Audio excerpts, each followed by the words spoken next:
Hey there, adventurers! As you gear up for your next outing, whether just a few hours or a full weekend, keep the Adventure Smart 3 T's in mind. Trip planning, training, and taking the essentials. One key essential? An emergency shelter, such as a silver space blanket or bivvy. These lifesavers pack light and lean and are critical for protecting you in an emergency when waiting for help. Better a microwaved burrito than hypothermic popsicle. Seriously, these shelters are like a superhero cape, keeping in most of your body's heat. So don't get left out in the cold. Follow the Adventure Smart 3 T's and make sure you bring an emergency shelter and know how to use it. In an emergency, call 911 and stay put until help arrives. There's no charge for rescue. Welcome to the BC Search and Rescue Association's Adventure Smart Expert Webinar Series.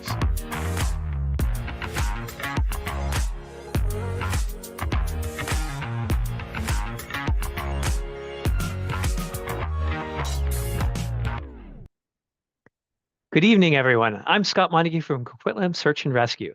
Tonight, we're learning how the RCMP work with SAR to save your bacon in the backcountry.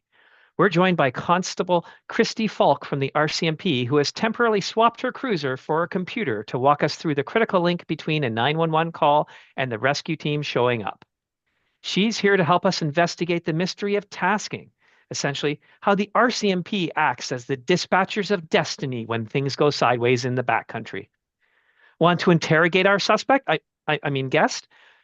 Have your GRC by filling in the report in the Q&A section on Zoom. We promise that anything you ask can and will be used to help educate everyone else. And if you're currently wanted for crimes against common sense, feel free to mark your questions as anonymous. Keep a close watch on the chat box. We'll be dropping clues, links, and resources in there that are better than a fresh box of Timmy's. And finally, let's flash those lights and sirens using the reactions button throughout the night. To kick off our patrol, please give a truly arresting welcome to the woman who serves as the Senior Commissioner of Safety Culture, the Executive Director of British Columbia's Adventure Smart, Sandra Riches. Hello, everyone. Thanks for joining us tonight as we're coming to the end of our webinar series for this winter, but there'll be more this summer, so don't worry about that. And I have to say, Scott, I'm not sure what's much better than a box of Timmy's, but that's just me. If I walk down to the corner here and pick up a 10-pack, 20-pack, family pack, they don't last long. Let's just say they don't last long in my house. That's for sure. We have a great show for you tonight. It's really quite exciting. It's a unique topic. It's one that I think, in my experience, that maybe the public aren't as aware about and or in tune with tasking agencies. And what does that even mean? And what does that look like in relation to the search and rescue community here in British Columbia? We're very fortunate to have you here tonight because we're going to have some great conversations. Hopefully you toss some great questions in there. We'll save those till the end.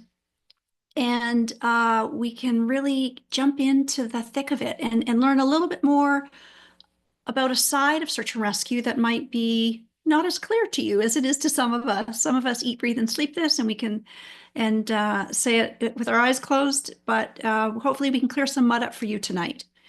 Can you please do me a favor, and Scott and our guest, and put in the chat where you're sitting tonight. I know we have a guest all the way from Poland this evening. We were talking today on Instagram, a DM, so thanks for sharing our event there on your platform, finding the interest to join us. But I'm curious where everybody else is sitting as well. Are you in BC? Are you outside of BC? Are you outside of Canada? And let us know where you're at, please. I want to talk a little bit about a few things, and then I'll hand over the mic to our special guest. That's who you came to listen to this evening.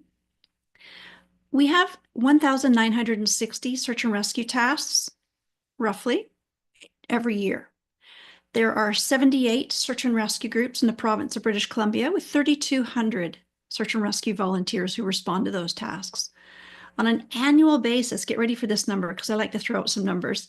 On an annual basis, they donate, volunteer, dedicate themselves to more than 500,000 hours a year to helping others.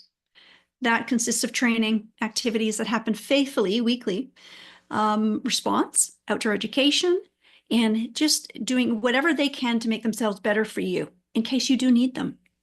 Yeah, I agree with you. They need a lot of those clapping hands to go across the screen. That's a lot of time. It's really quite something.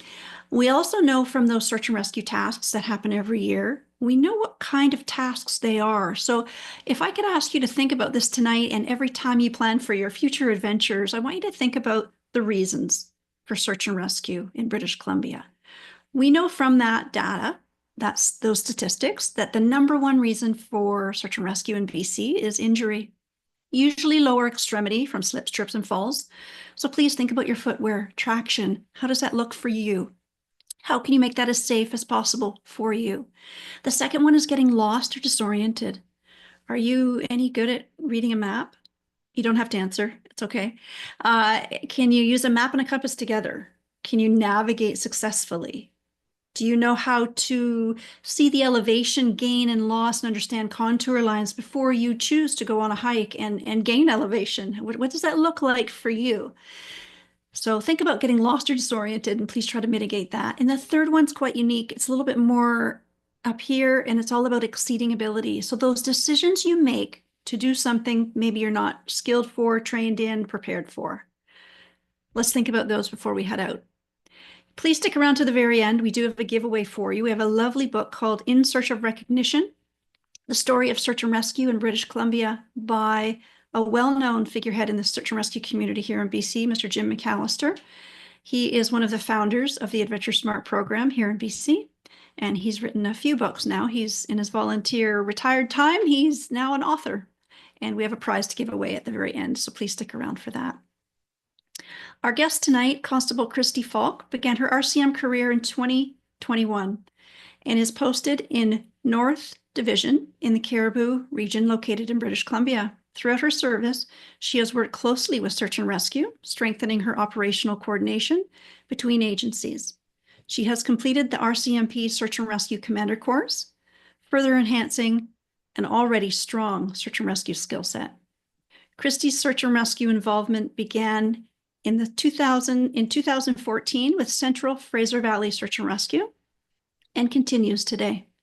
She serves in multiple roles, including search and rescue manager, team leader, rope team leader, swiftwater technician, and search and rescue manager instructor. Despite her extensive experience and credentials, Christy remains very humble and committed to upholding high standards in service to both the RCMP and search and rescue community in the province of British Columbia. Christy, the stage is yours. We look very forward to your presentation. Thanks for joining us and taking the time to join our series. Thank you. Wonderful. Thank you, Sandra. And I enjoyed looking at all the comments to see where everybody's from. That's amazing to see where everybody's from and around the world. So hopefully this makes sense to those who are around the world. But if not, please ask questions. There's a lot of content tonight, so I apologize in advance if it's a little overwhelming. But so we're just going to start off with our, sorry, hang on one second. There we go. So just with our land acknowledgement, so the Cariboo is located in the unceded traditional territory of the Shuswap people, part of the Interior Salish Nation. So what I want to start with is a requesting agency. So what is a requesting agency? And this is going to come up throughout the PowerPoint. So obviously my day job is RCMP, which makes me one of the requesting agencies.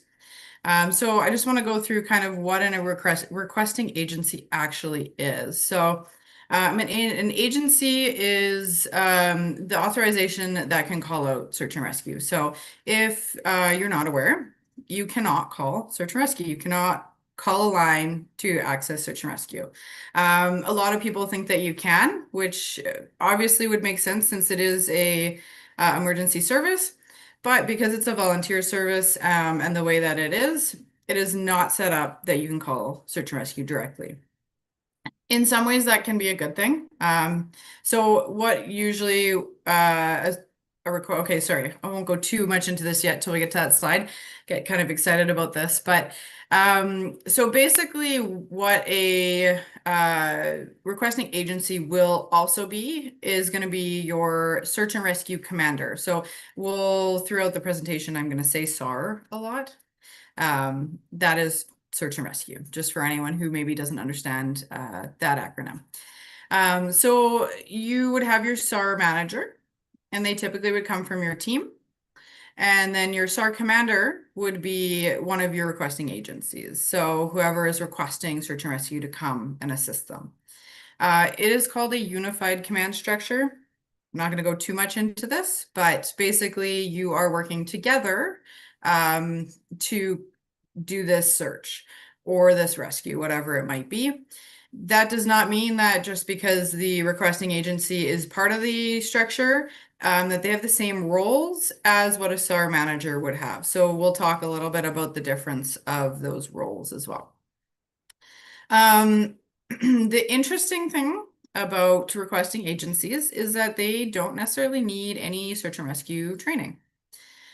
In saying that, that doesn't mean that they won't have programs on their side to take some training.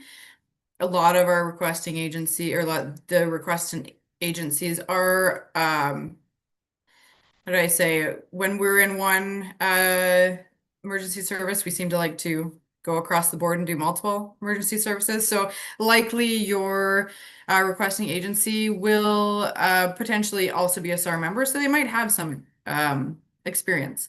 But in saying that, there is sometimes courses as well. So in the RCMP, we currently have a course that you can take specifically for SAR commander role, which is the role that you would fill in a unified command.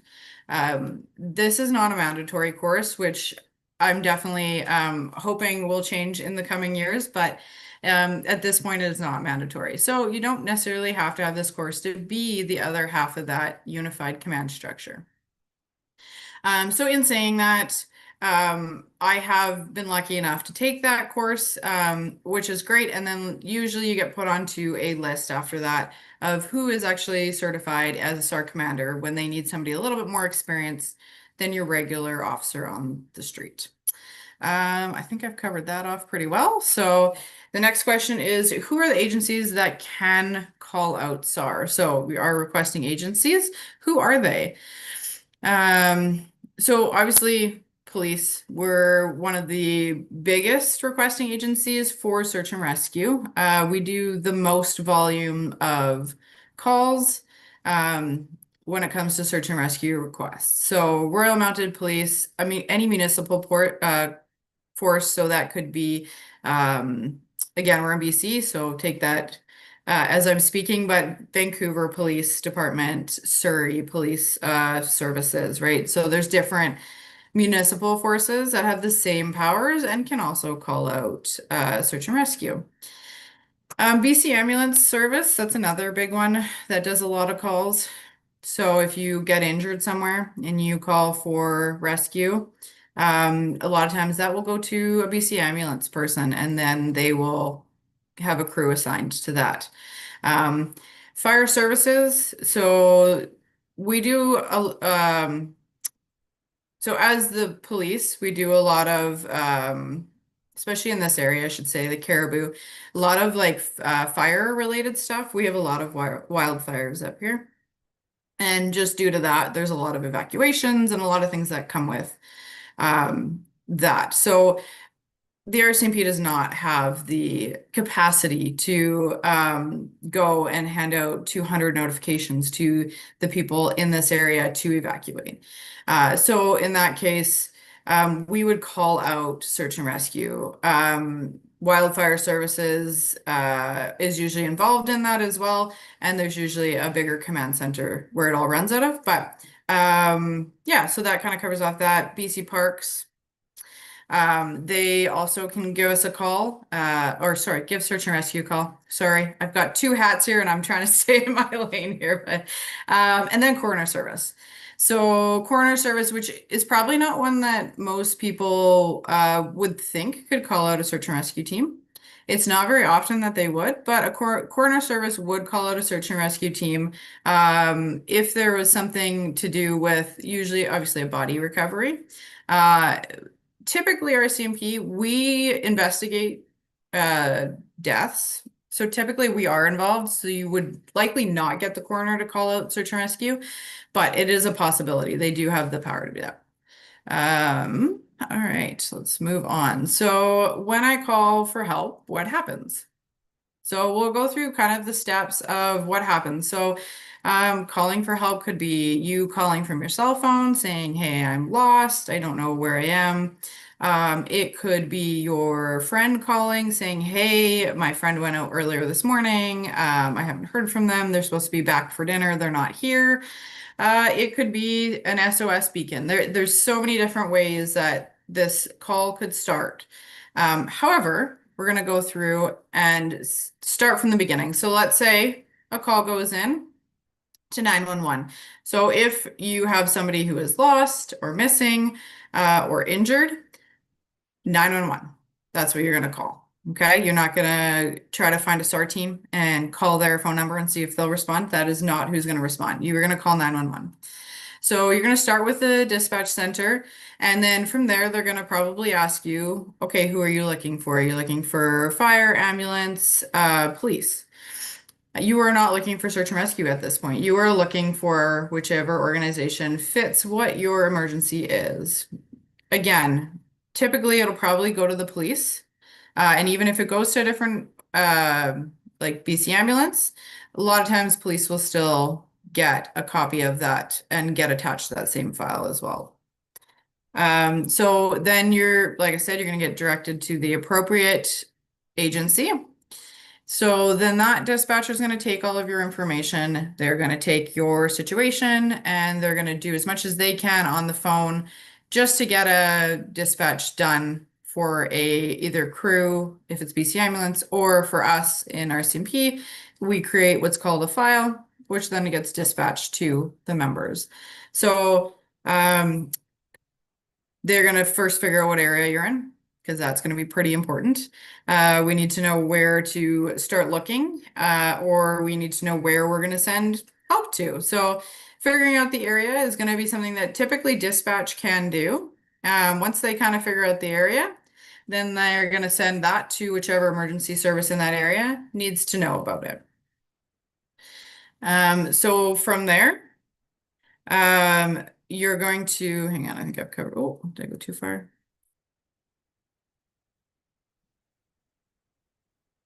There you go. So once that agency gets that call, so let's go with RCMP. So I would get that call. I would say, oh, we've got somebody missing.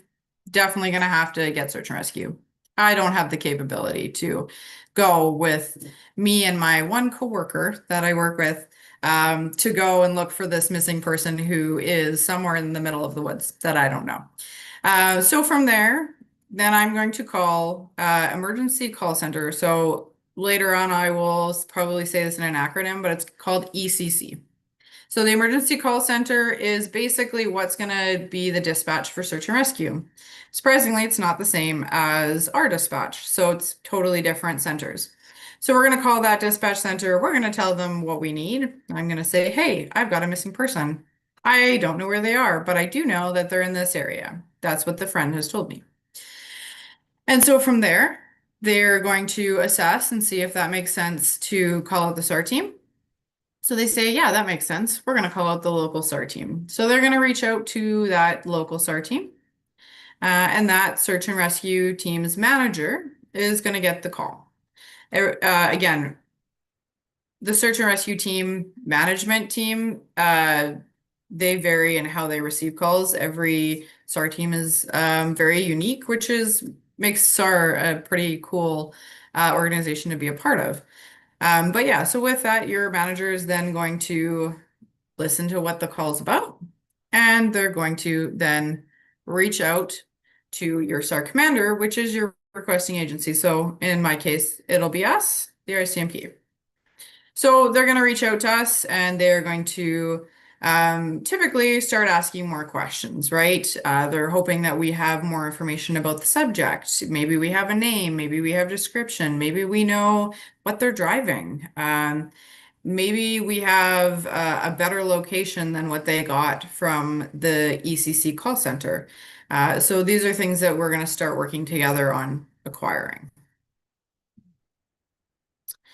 So from there, then usually your SAR manager is going to activate your SAR team, and we start the process. So at that point, once the SAR commander and the SAR manager are speaking, you are basically starting what's called your unified command, which we talked about before. So this is where your SAR manager and SAR commander are going to be working together. So I just wanted to give you a little bit of an idea of some of the calls. These numbers are not accurate for the past year, but just to kind of see what kind of calls the RCMP will typically deal with. And then call search and rescue to come help them with. So there is different sections on here. I'll just give you a quick overview of what they are. They're not super important to you guys, but it's probably something that you might be interested in. So the purple one is the most important one. That's going to be all of, so what it's called E Division in the RCMP is British Columbia. So that is all of our divisions in one, in the purple one. In the blue one, and then all of the subsequent ones is each division itself inside of our province. So I'm currently in North Division, which Sandra had read earlier. So that is my area and my region that I'm in. But there's also Southeast, Lower Mainland, and Island. So that's just showing you kind of breaking down where each of these types of calls are happening.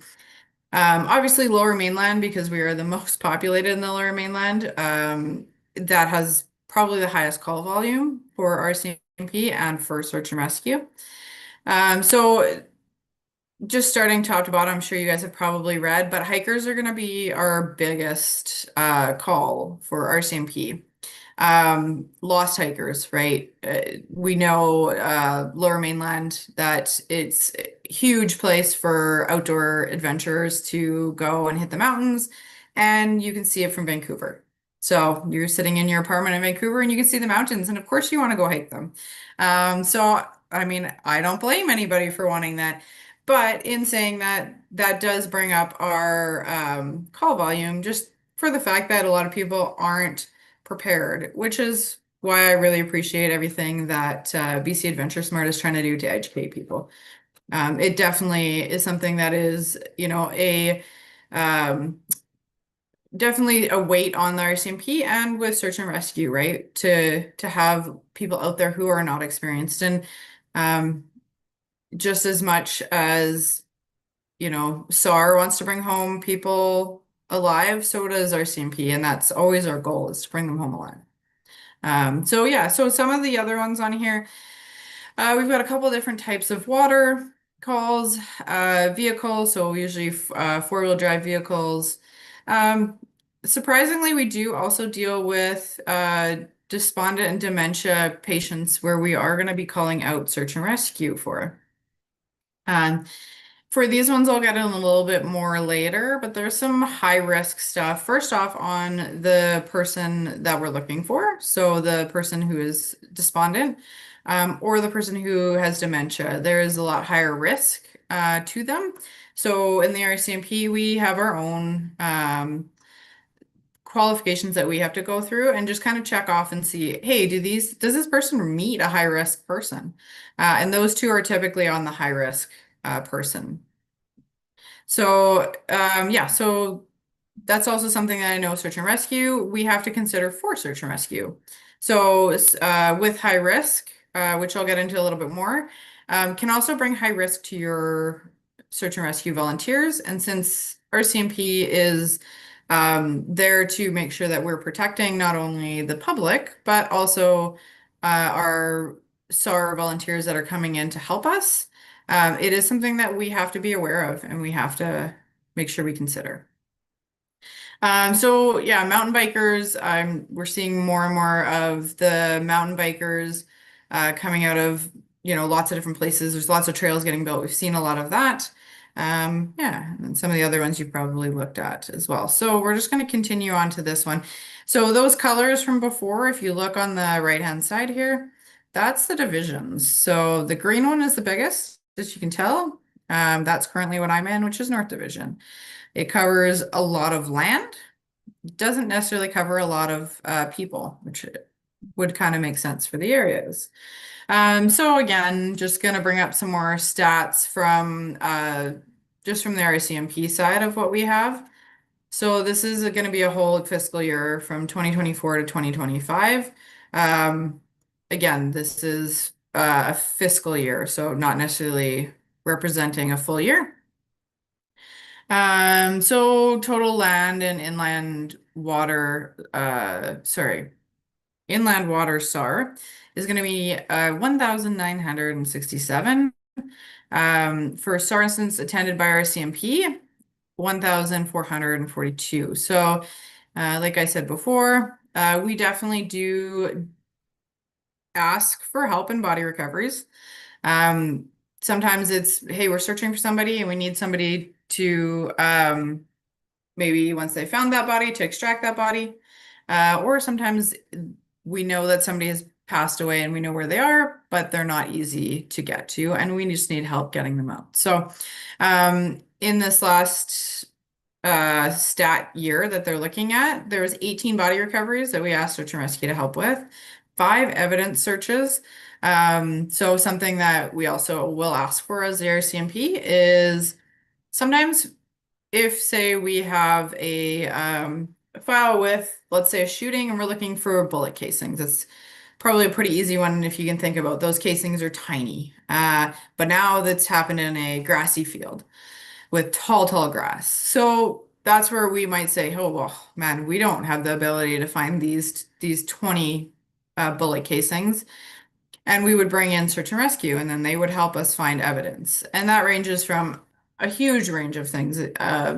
Bullets is just one small example, but because SAR has the numbers and they have the specialty training for evidence searches, they're a great resource as the RCMP.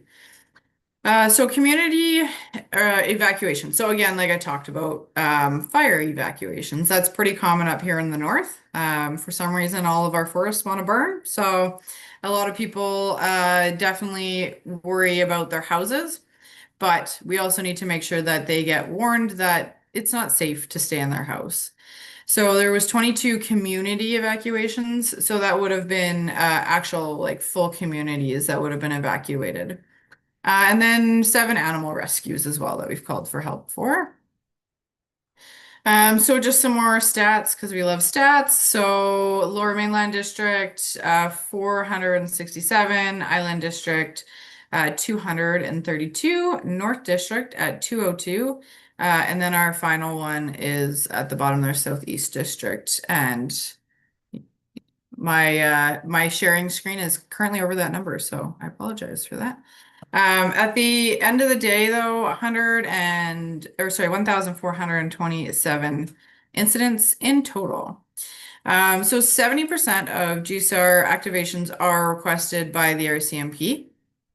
So we have a full section that does kind of work on the back end for the RCMP and kind of does a crossover with Search and Rescue. So I would assume that a lot of these numbers are working pretty closely with some Search and Rescue agencies that they're getting these from. So what is RCMP's responsibility during a task? Okay, so overall responsibility and authority for SAR, so for Search and Rescue.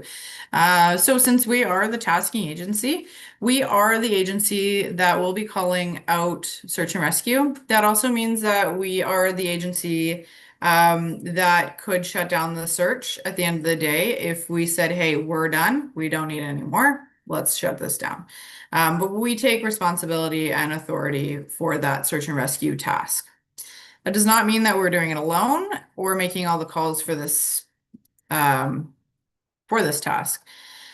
So usually we are the ones who will start the task. We will start by requesting that SAR team to come out. We usually help make that decision on extending. We have that authority to say, hey, we want to extend this. Again, it is a collaboration thing. So it's not like we come in and we are going to push our weight around and say, hey, you're going to have to do it my way. The hope is always that you work as a team. And then for suspension. So we're going to talk a little bit later about suspension.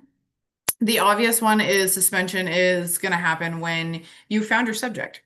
But unfortunately, that is not always the case. So I will definitely get onto that at the end of the slideshow, as I know a lot of people probably have questions around that. If they've ever had a loved one or have heard a story about not finding somebody and why maybe RCMP and SAR have decided to shut that task down.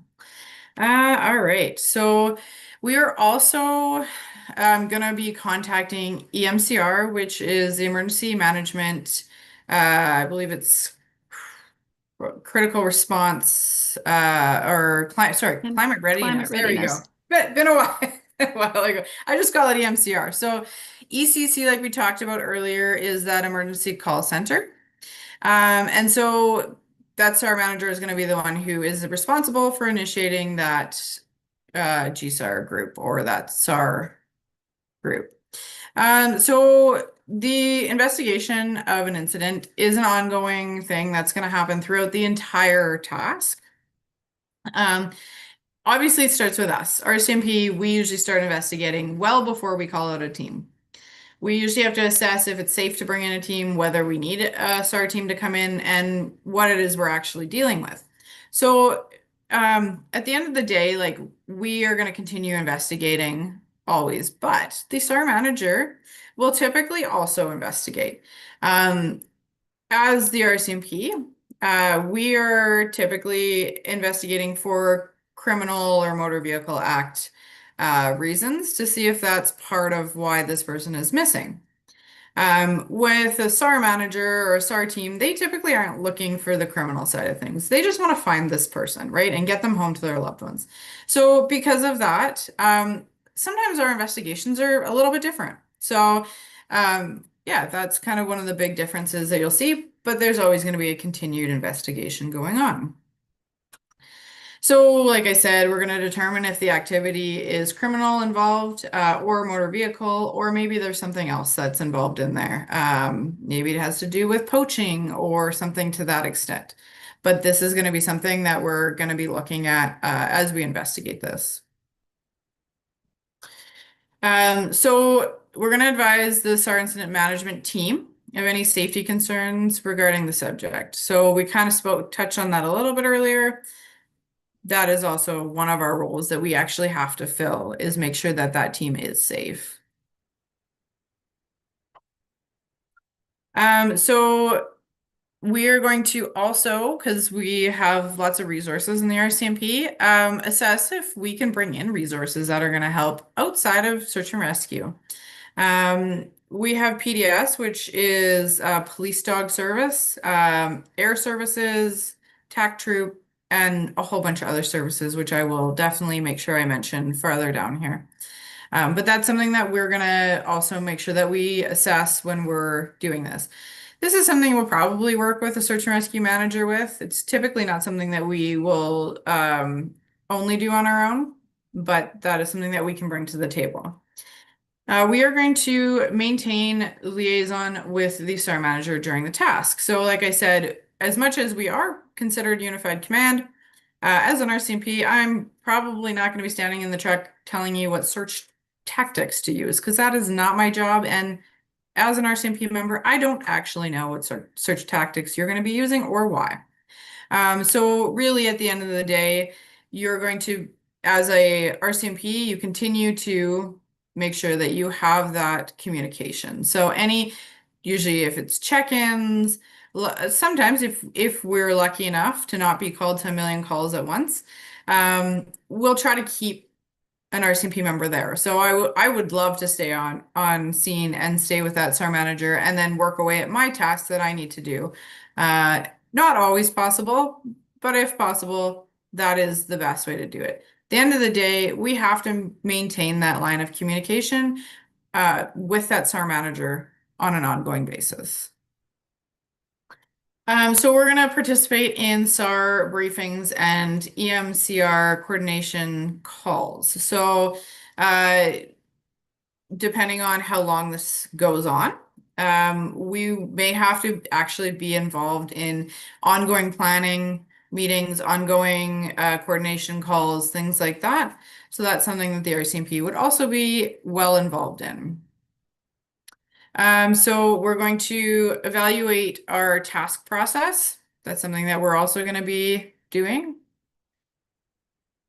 And media liaison and family liaison. So this is kind of an interesting one. So as much as you once in a while will see a SAR person or manager or somebody on the news saying, hey, this is what's going on, that is actually not necessarily their role. So RCMP or whoever your tasking agency is, a lot of times will do that for them.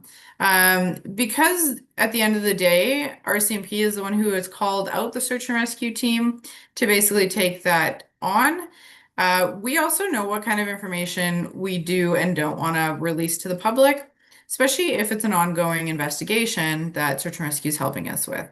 Or maybe we have some information that we don't want to let out to the public at this point because it's sensitive or for other reasons. So it is something that the RCMP will take on as a role, is to make sure that we kind of liaise with the media as much as possible for that search and rescue call. Family liaison. In the RCMP, we also have what's called victim services. It is basically somebody who we can call on for help if family is having a really hard time with things, which definitely can happen, especially when you have a child involved or an elderly person, or, there's a whole list of why people might feel like they're not doing okay. We don't want to burden the search and rescue volunteers in trying to deal with family. They're not necessarily trained to deal with family. So we, as the RCMP, we deal with a lot of family, just on a regular basis, right? It's our job to deal with people. So we will usually be the liaison to that family, and we will be giving the family updates. This is not something that we necessarily expect of the SAR manager. Sometimes the SAR manager will be part of that, but ideally your RCMP or your SAR or your tasking agency is going to be who is going to try to deal with that family. It's not a perfect world. It doesn't always happen, but that is part of the roles and responsibilities. With the family liaison, that also includes for death notifications, which I think is the next one. So next of kin notifications, that is 100% our job. That should never go on to a SAR person's plate to do ever. To be doing and also that time we usually pull in our victim services to kind of partner with us in helping that family cope with those things. So we will conduct task briefings. Again, usually the SAR manager will do a lot of that as well. So we are going to look at some of the RCMP resources, which I've touched on a little bit. So let's go into a little bit more depth on them. So investigative tools and techniques.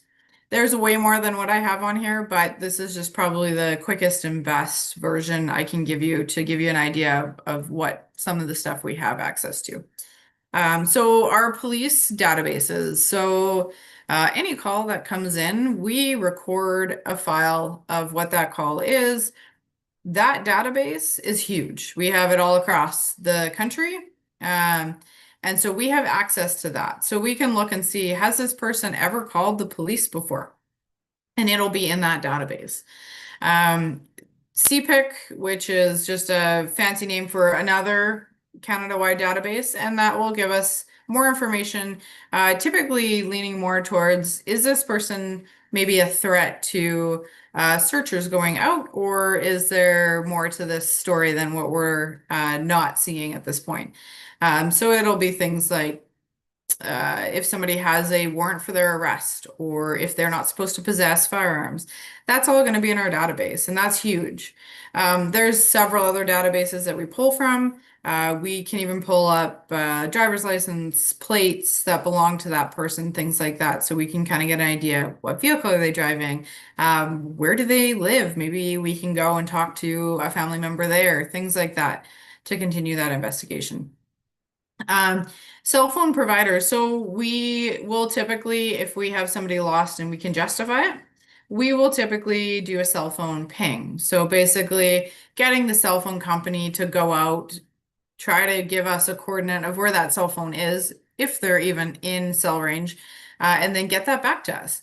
So we will deal pretty closely with cell phone providers, and we can also get information on who owns that cell phone, where do they live, things like that. Financial institutions. During a missing persons case, we do have some authority to go in and actually get information from financial institutions about the person that is missing or people that are missing. That's typically probably more something where you actually believe that person is traveling, but it's something that the RCMP do have the ability to do. So personnel and units and sections. So the RCMP is a federal police force, as probably most of you know, which means we have a large range of units and sections, and it's not just us down on the ground here at the low GD level, as I'd like to call it. But yet, yeah, we have a lot of resources that we can kind of reach out and utilize in this case.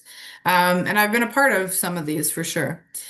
So obviously supervisors and detachment commanders, sorry, they will definitely be a super useful tool. They know the area, they know the job, they can give you some important information potentially, or leads to follow. That's something that we have to do as an RCMP. We have to notify a supervisor when we call out search and rescue. Missing persons unit. They are based out of Green Timbers, which is Surrey, and which is the headquarters for all of BC for RCMP. We have general investigation sections, so those are all over, and they are typically more specialized in doing longer and more in-depth investigations than what a general duty member could do just on the road or from their computer in the car. So emergency planning and event section also exists. RCMP search incident commander. So as I mentioned before, I have done all my SAR commander courses, so I technically could fall under that category. Your divisional duty officer. So this is typically a supervisor that is supervising remotely, usually that whole division. So I'm in North Division. We usually have one supervisor who's monitoring all of the channels. If there's something that comes up that seems like a higher priority, they typically will get involved.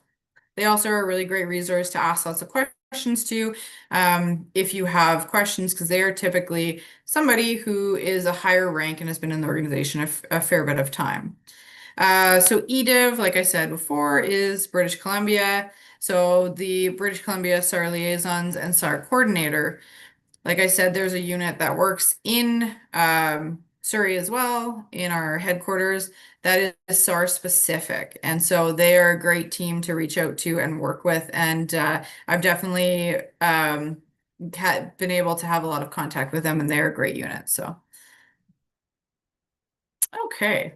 So our assets. So helicopters, as you can tell in the photo that's on there, everybody loves a helicopter. Everybody wants to fly in a helicopter, no matter what emergency service you work in. We all want to fly in helicopters, let's be honest. So that's a great resource. It is a quick way to get eyes in the sky. It's a quick way to cover off terrain, maybe to find a vehicle instead of driving for hours on logging roads. So they are an absolutely great resource. And then RPAS, which is going to be your drones. They are also an amazing resource. Some have the capability to have FLIR on them, which is basically not exactly night vision, but it's going to be similar to what you would think night vision is. It's going to read heat signatures. So that's a capability that the RCMP have. And I know some SAR teams, I believe, are utilizing FLIR capability as well. But a great way to cover off a lot of area really quickly. Helicopters, unfortunately, typically only fly while the light is there. So typically only during the day are they really useful. So RCMP does have several helicopters up here in the area that I'm in. It is going to be Air 3, which comes out of Prince George. And that is our helicopter for the north here. Boats, we do have boats. Unfortunately, they're far and few between, but we do have them as a resource. So if need be, we definitely can bring those to the table and work with SAR teams with those. We have snowmobiles and quads. Again, absolutely awesome resource. There is some training required behind that, and unfortunately, we don't utilize them as best we could, but it is something that we have available to us and definitely can go out into the field and take out into the field.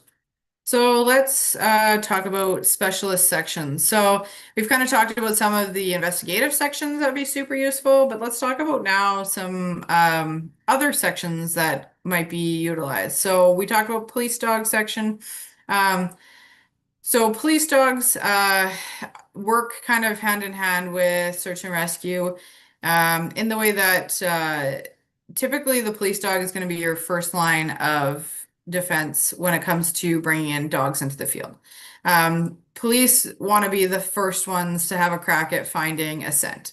If for some reason the police dog can't make it or is okay with a search and rescue dog going in, they will then authorize a search and rescue dog to go into the field, but only after they've had a chance to take a look if they want to come and attend that call.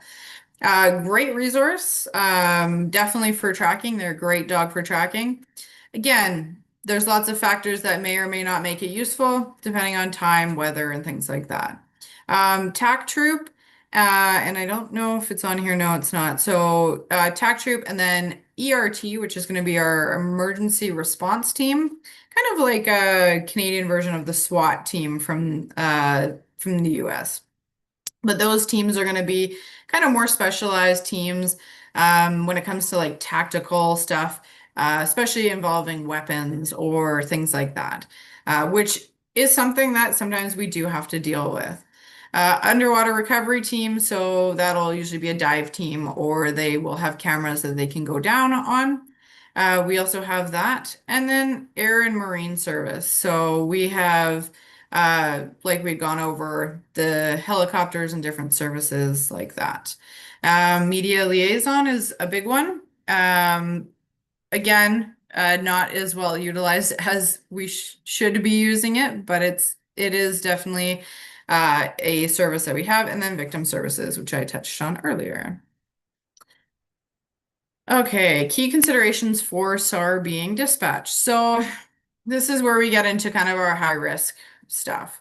So high risk subjects, so potential threats to SAR volunteers. So let's talk about that a little bit more now that we're kind of got an overview of what a SAR call and RCMP are doing during a SAR call. So the following subject behavior categories have a higher probability of presenting a threat to a first responder and a SAR volunteer. So let's take a look at some of them. So despondent, like we talked about earlier, somebody who's suicidal is not obviously mentally stable. We have had calls where somebody's run off into the woods and they have a firearm. That is not something we're going to send search and rescue volunteers to go be a part of finding this person. If they're ready or thinking that they want to end their life or having thoughts of ending their life, we don't want to send a SAR volunteer to try to talk them down from that or potentially get in the way of them completing that. Maybe that person has decided they're changing their mind and they're going to start shooting at people so that they don't get close enough so they can finish it, right? So we have a lot of reasons why despondents are a high risk to our SAR members. Doesn't mean that SAR is never going to get called for that, It just means that it's a risk factor that we want to consider before we call out a SAR team, or we're going to work with that SAR manager and figure out if it is something that they will be able to attend or not. Dementia is a big one. We got a lot of dementia patients who just walk away from home and disappear. But dementia patients can also be very unstable. It's a really unfortunate and sad disease. And unfortunately, dementia patients can be violent, and many other things that come along with having that disease. So, something that we definitely consider a high risk subject. Mental health, that's a big one. Despondent is one aspect of mental health, but mental health can cover a huge variety of different mental health illnesses. So, in those mental health illnesses, trying to figure out if that person's stable. Are they going to be receptive to a SAR person coming and finding them? Or are they really unstable and think that somebody is out to get them and they're hiding in the woods, right? And so that's not always something that we want to put a SAR volunteer into harm's way. And substance abuse. That is something that obviously in my day job I deal with a huge amount of substance abuse, whether it is drugs or alcohol or any of them between. That is a huge thing that I deal with. And those people, sometimes when you use alcohol or drugs in an excess, can actually alter how you respond to people. And so a lot of times somebody I've dealt with who has been sober in the past and has been amazing to deal with, might not be the same person when they are really drunk, and they may be violent. They may be verbally abusive. They may try something that we wouldn't have expected from this person normally because they are intoxicated. So that's another huge key consideration that we want to consider before sending members out. Christy, Yes. just to clarify, we're talking about because I do know that we respond at Coquitlam Search and Rescue. We've responded to dementia patients. We've responded to people who have mental illness. We've responded to people who are despondent. So you guys do some kind of evaluation and you decide, okay, this is one where search and rescue is appropriate, and this is one where search and rescue is not appropriate. Yeah, so to some degree, like we need to ask the questions. Do they have weapons, right? Do they have other risk factors that we need to be aware of before we send SAR volunteers in? 100%. We are not going to say necessarily no to SAR volunteers coming out to those calls. I know exactly what you're talking about, dementia, things like that. A lot of times, yes, SAR is going to be involved for sure. But we have to make sure that there's no immediate risk factors there, that this person's going to be violent towards those volunteers, or that this person has the means to be violent towards volunteers. And so, yeah, we are going to ask the questions. We are going to check our databases and see, what is this person? Maybe this person is super violent and has a bow and arrow and has threatened to shoot people in the past, right? Not something that we want to send SAR volunteers into. In saying that, there is some other ways that I think it's a little bit farther in the slideshow. So I'll kind of answer the rest of this question in a little bit here. Please do. But yeah, so to mitigate some of the risks, so ensure that EMCR ECC, which is that emergency call center, is aware of the situation. So that's going to be the first thing, is we're going to advise them of what's going on. We're going to call and say, hey, we need search and rescue. This person is suicidal. We don't believe they have any weapons, but they've spoke about maybe hanging themselves. Right there. That's going to be where that starts. We're going to give the information to them, and they're going to start assessing right then and there at that level. So we also need to understand that the dispatcher is not an investigator, and nor are they trained in search and rescue. So this is typically a consultation between the RCMP and then a SAR manager is going to be your bigger consultation there, right? So we're going to talk originally to ECC. They should be able to flag if I say, hey, this person is suicidal and has a gun. They should be able to flag that pretty quick and say, oh, I don't know if we should send you out. But that doesn't always happen, right? And again, I'm not expecting an emergency coordination center dispatcher to understand that world. but that's where they're going to then connect me with a search and rescue manager. At that level, a search and rescue manager, they have enough knowledge. They should know if this is going to be a safe task or not, and what's in the policy and guidelines for search and rescue to respond to. All right, hang on one second. Okay, circumstances can change and ongoing investigation can reveal new information. RCMP officers and SAR managers need to be aware of this, right? So as we go through an investigation, maybe it started off, okay, we just have this this missing 23-year-old went hiking. So we think. As we go along, maybe we find some information that, wait a second, this is not so straightforward. There seems to be something more going on here. Oh, that's weird. Her boyfriend reported her missing, but her boyfriend also assaulted her 3 days before, right? All of a sudden, now our assessment of what's going on has changed. So with that ongoing investigation, we may reveal more and more information. Oh, wait a second. Maybe her car was only dumped there and she's not actually there. Maybe she didn't go hiking, right? So as it changes, that's where our search areas are going to change. That's where our risk factors are going to change. That's where we're going to evaluate differently. So something to definitely be aware of is that this is a kind of always changing environment for us. So this is in here, RADAMS. It is basically a way for search and rescue volunteers to assess if the risk is at a point that it is safe to send in volunteers.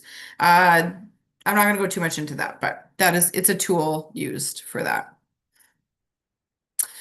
Okay, so for more context, so RCMP does have policy that prohibits the use of SAR volunteers for searching for potential dangerous individuals.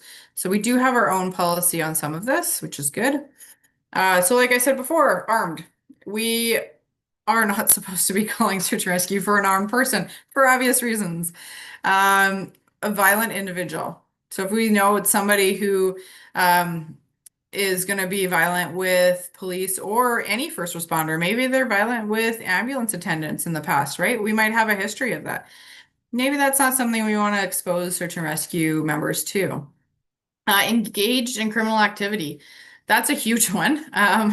If they're engaged in criminal activity, we probably definitely do not want any SAR volunteers getting in the middle of that. That is not a safe thing. We wear all of the, bulletproof stuff and guns and all of that for a reason. We should not be involving you, SAR volunteers in that part of it. Fleeing from the police. That's a good one as well. I will say this is one that you would take into consideration depending on the situation. Recently, there was a call up in this area. Somebody had fled from the police, gone over a embankment, had injured themselves, and then were cooperative at that point. So a SAR team was dispatched to rescue them from over the cliff. Again, that was with consideration of lots of factors to bring in outside volunteers, but we were involved in that process the whole time, right? Making sure that everybody was safe. So definitely different things like that we don't want to involve people from. If that person doesn't want to be found because they're actively trying to get away from the police, we are not going to send a search and rescue volunteer to try to go and find them. So to ensure public safety, RCMP resources must be used in lieu of GSAR members. So if for some reason one of these things is what's going on, so we do have, say, a fleeing from police subject, we can still work with a SAR manager. But these are the resources that we are going to bring in to utilize for that search, or in this case, let's say fleeing from police, trying to follow them and find them. So we have uniformed RCMP members. All of us are trained to be obviously a police officer, so we can go out and be a uniformed visual RCMP member.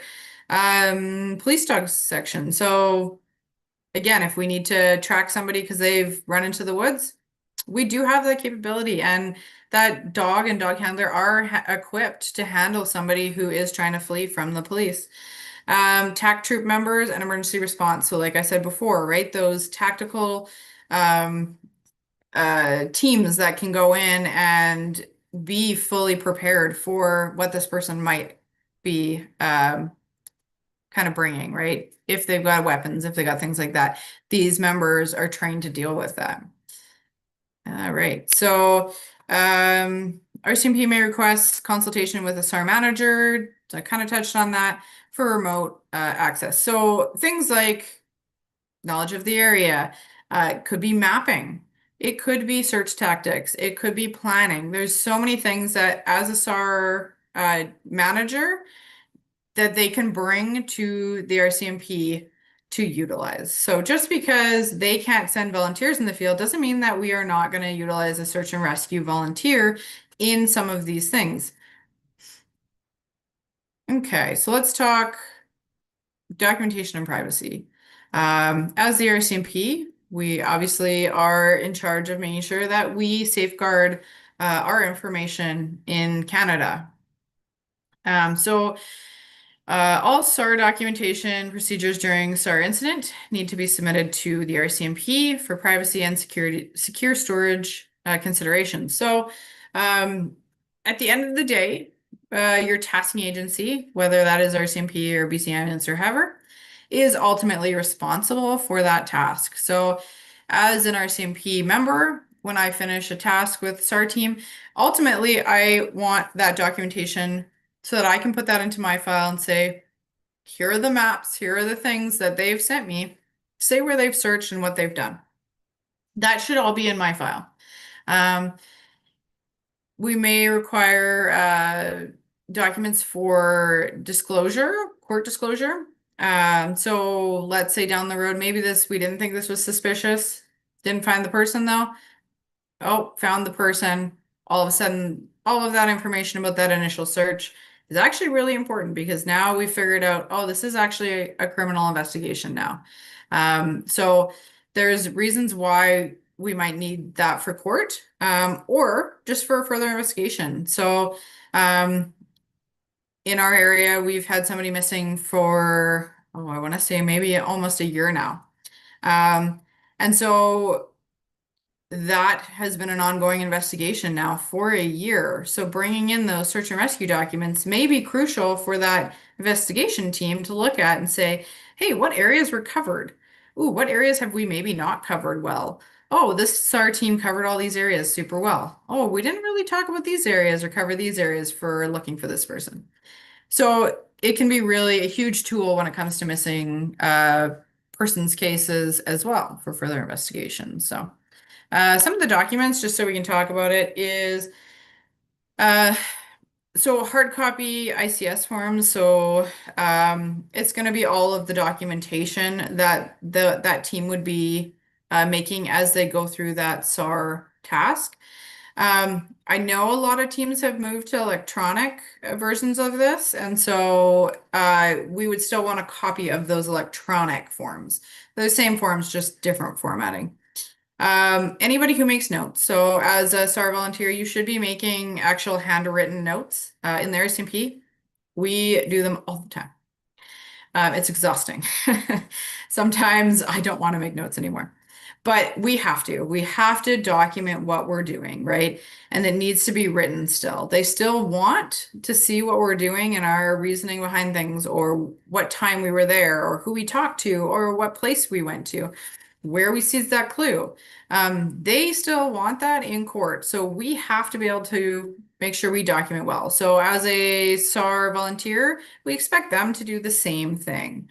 So maps and map overlay, we're kind of getting away from the maps and map overlay stuff now in the paper forms, as we've gone pretty much digital now. So I think almost every team in the province should be using some sort of online mapping program. So typically, when I say maps, that's going to be all that data from those electronic logs and maps. Logs, which kind of fall within the ICS forms, and then, like I said, the electronic files, so anything that we may need. So those tracks are usually, the GPS tracks of searchers are typically stored within the mapping technology that they have now. but there might be other things like photos of the person or media that we don't have. So all of that has to be turned over to us. Okay, so as SAR continues, they continue to emerge and continue with their technology development, just as RCMP and everyone else is, right? So, like I said, those electronic forms, SAR Command Assist is now kind of taking over and is becoming the standard of way of doing it because it's essentially online, and will then keep all of your data in one place. One of the mapping softwares they're going to is SAR or CalTopo, which is an online mapping software.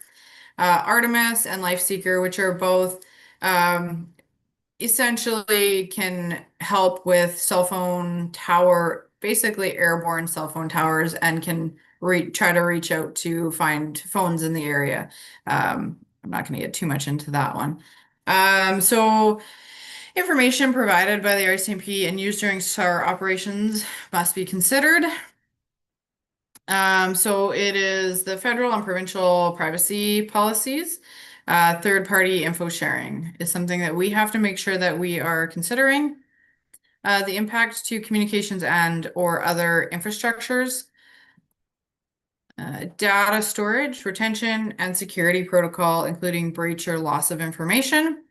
So there's a lot around privacy. That's really what this is trying to convey, right? There's a lot that we have to consider. There's a lot that we need to make sure we do when we are storing data and all of that sort of stuff. Court disclosure, criminal investigation, talk about that. Standardized and governance of use is provided by a SOP or a guideline agreed upon by RCMP, EMCR, and BC SARA, which is BC Search and Rescue Association.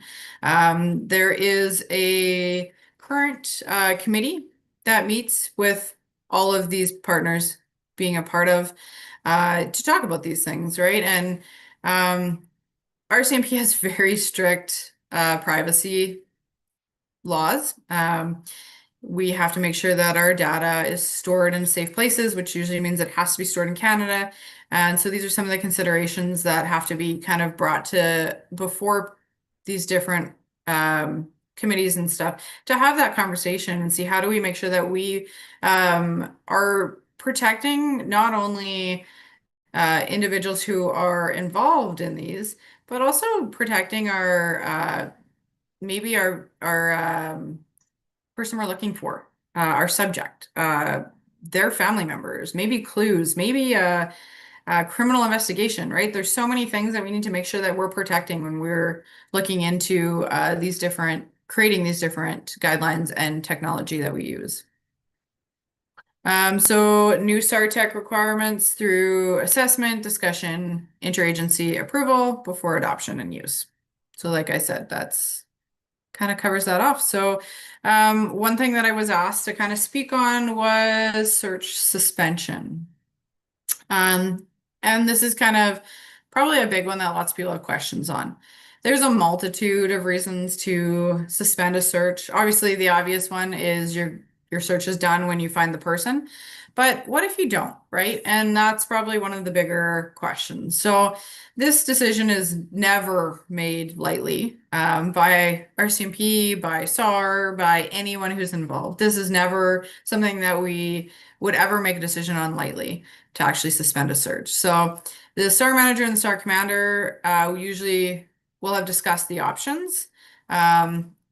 All investigation avenues have been exhausted usually. So whether that be clues, whether that's been the different avenues that we have available to us, whether that's maybe we've covered off all of our search areas that we believed that this person could be in.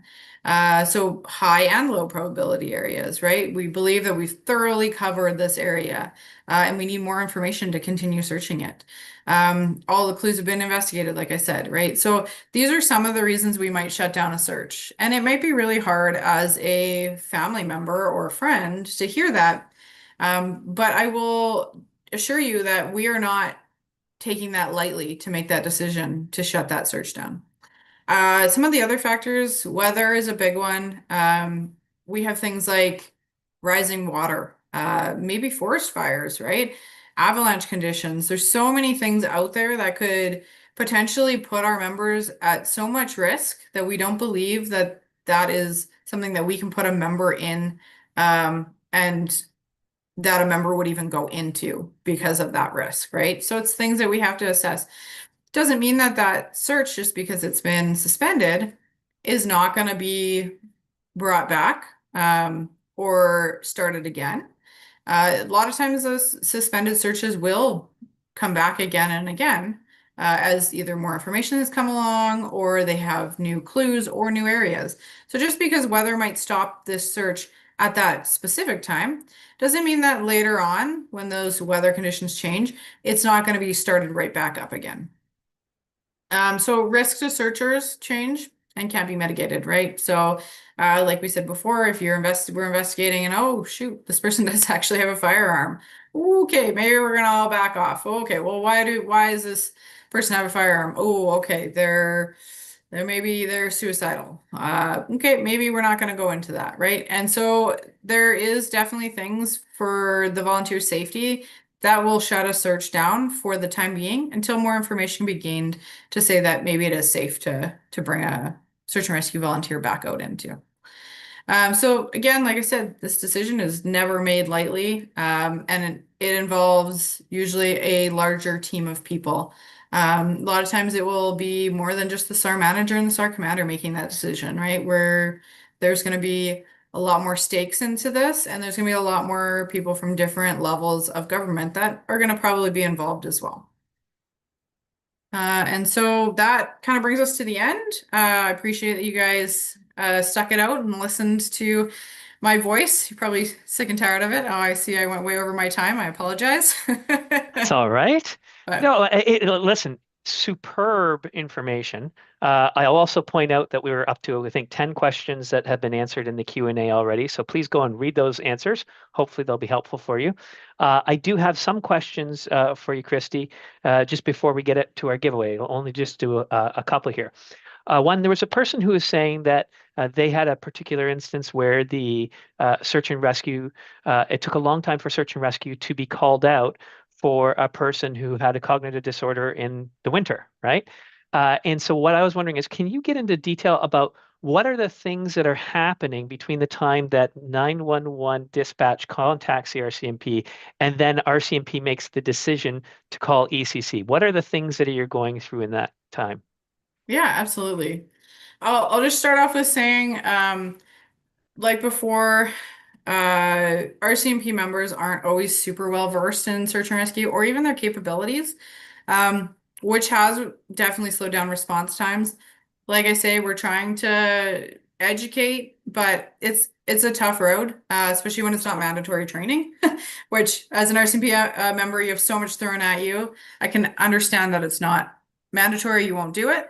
But I really think this is such a huge advantage that RCMP can use. So to answer that, I don't know the circumstances, so I can't really get into that part of it. But what I can say is from the time we get that call to the time we call out search and rescue, we are investigating. So that may be, like I said, going through a police database and looking what kind of previous calls, what previous information, what kind of vehicles they're driving, what's their driver's license, where do they live.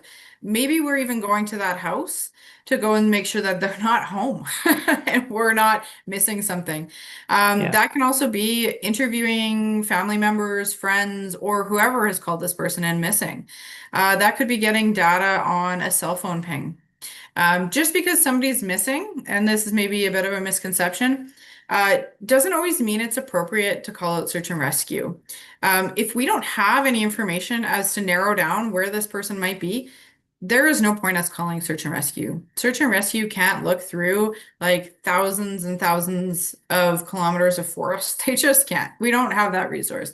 So we need to be able to narrow it down and say, hey, we got a cell phone ping in this area. Okay, maybe this cell phone ping is saying it has a radius of 10 kilometers from that one section. Okay, we have a working area now, right? Maybe we can actually call in search and rescue to start looking into that. But if we have somebody who has taken a vehicle and driven away from their house, we are likely not going to call search and rescue in because that person could be in a totally different area. They could be up in Prince George. They could be down on the coast. We don't know where they are. So until we can get some more solid information, we try not to burden our SAR teams with tasks that don't even make sense. We can't just send 20 volunteers to just drive the roads around the area that we are in, because that is not really useful time used for our SAR team. We want to wait till we have more specific information and then go from there. I hope that kind of answers that. Oh, it does. And I'll ask one very quick question, and then I think we're going to go right to the giveaway. But Sheila had this one in really early. What is a tactical troop, and how would that help SAR? Yeah, so they're not necessarily going to come out if SAR is involved. TAC troop, they're a tactical troop that would help out. Oh boy. Okay, so how I talked about the ERT team, how they're kind of that tactical for like a firearms call or something, you would want them to come in and take care of that call for their tactics. That TAC troop is kind of similar. They're just not to the same level of training, but they're going to have some more specialized training when it comes to that sort of response. And so where they would actually be utilized would actually be more so when the SAR members are not safe to go in the field. You can utilize a troop like that because you can then call on a whole group of people who can go in and in on teams basically. But yeah, it's something that usually any GD member is able to be a part of if they want to get that extra training. Nifty. Sandra, I just wanted to cover one more thing that we don't think we talked about there, but we did talk about in the answers, which we're up to like 13 now. In the event that you call 911 to get that, what are the consequences to the person? Are you going to be charged? Are you going to be like if your call the 911 and the person wasn't missing, if you call 911 and it ends up being a huge search with a helicopter and such, are you going to end up having to pay that bill? The short answer is no, and I'm really good at long answers. There's no charge for rescue, no matter the reason for you needing help from search and rescue. If you ducked a rope skiing, went beyond the boundary, past the sign that said closed, avalanche conditions, a gate was there, you knew you weren't supposed to be going in that region, and you still need help after all of that, no, you won't be charged. People argue that, the public will argue that. We get a lot of interesting conversations on social media with lots of comments about it. People saying some should be charged and those that go against those rules should be charged, but not the other ones. And it could be quite muddy. It also can delay a phone call. So there's many reasons, but one of the main reasons is that there won't be a charge as it could delay, or someone could phone a friend and say, hey, I'm going to phone Scott. He knows his area really well. I'm just going to spend a couple of hours having him talk me through this. Well, probably that. And the will other get them thing is we're into not more trouble. interested in going into court either when someone says, I don't want to be charged, right? So there's a Yeah. whole bunch of reasons. We have a whole webinar on why there's no charge for SAR in Canada. Exactly. And by the way, those are the rules for Canada. Rules in the other parts of the world. You're going to, I don't know, Tahiti.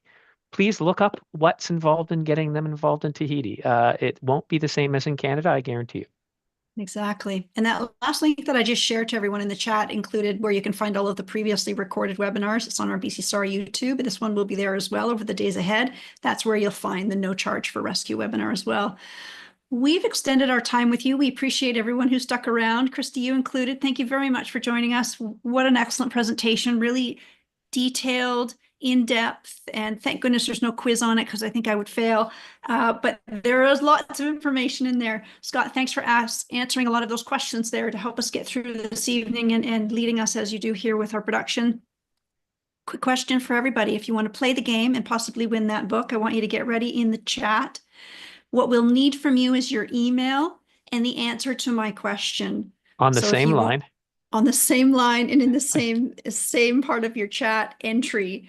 So again, you need your email and the answer in the same line. There was so much in Christy's presentation. I had a hard time in figuring out what I wanted to ask, but I think I'll go back to what I talked about early on. So the question for you is, what is the #1 reason for search and rescue in the province of British Columbia?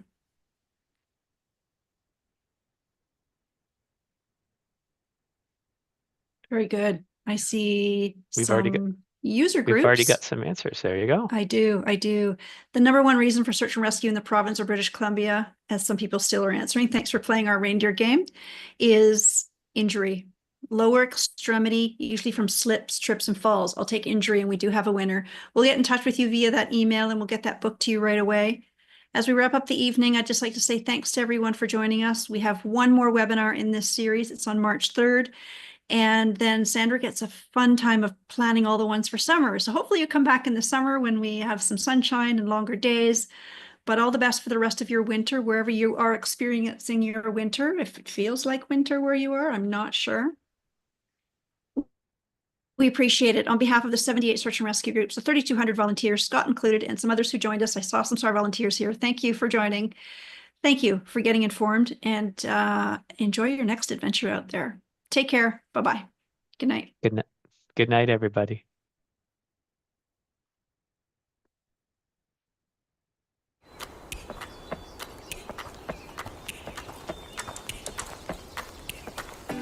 So, you want to be adventure smart.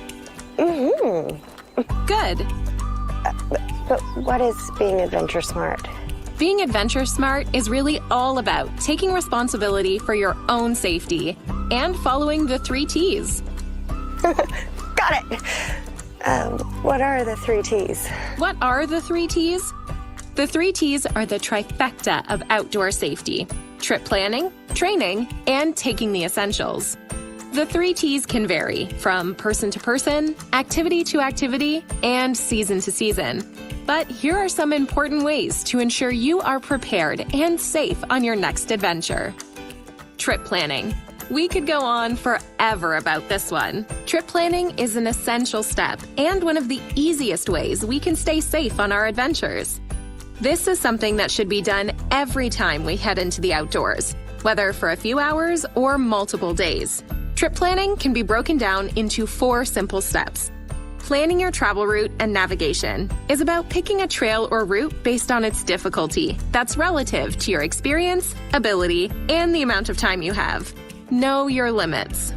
Not all trails are created equal, so know the terrain and conditions. A 10-kilometer hike scrambling straight up a steep mountain is a lot different than a 10-kilometer stroll around a lake. Before you go anywhere, check the weather and keep checking it as things can change fast. This includes wind, precipitation, temperature, and sunset times. Finally, make sure you leave a comprehensive trip plan with a trusted contact. Keep in mind, this may not be your mom or dad or best buddy. Choose someone you can count on if you were to get into trouble.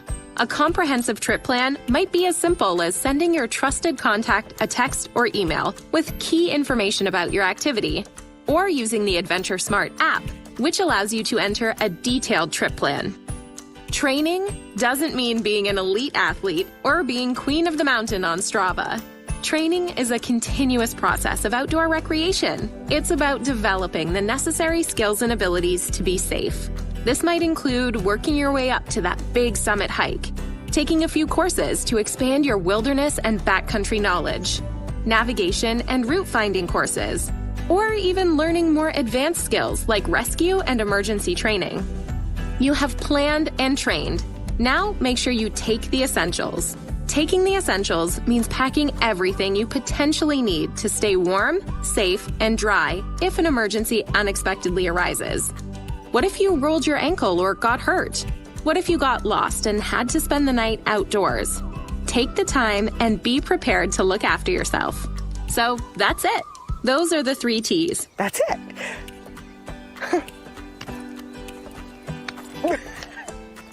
But no matter how hard you train, how well you trip plan, and how much essential gear you bring, you may still find yourself in an emergency. And that's okay. The wilderness can be unpredictable. If you find yourself in an emergency, it's important to stop, think, observe, and plan.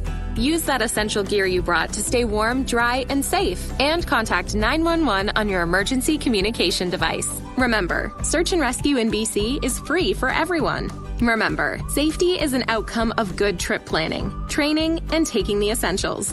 It's your responsibility. So let's all do our part and be adventure smart.